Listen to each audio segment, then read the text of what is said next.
Welcome to AutoViz, I'm Alex Valandia.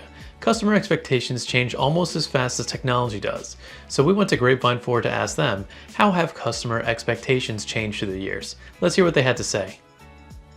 How have customer expectations changed throughout the years, and how are you adapting to that?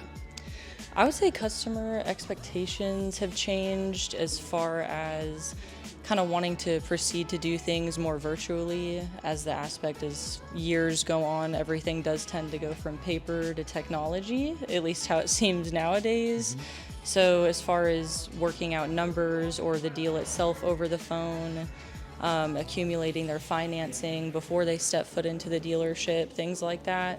Our main goal is to get people here, so we do have to put in a little bit more work on the forefront when it comes to convincing them to work with us, to buy from us, whatever the case may be. AG, how have customer expectations changed over time? Everybody wants the best bottom dollar right up ahead. Time, they want to make a quick and easy deal. So now they want, everything done beforehand.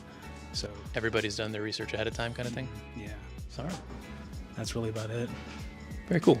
Well, no surprise there. Customers seem like they want things to be done more digitally and more quickly.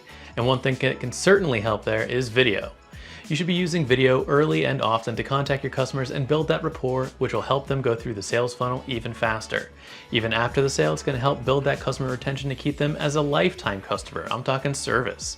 You can go ahead and continue making service until they're ready to sell again, and guess what? Half your job is already done.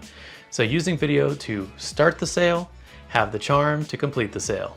Thanks for watching. This is Alex Valandia with AutoViz.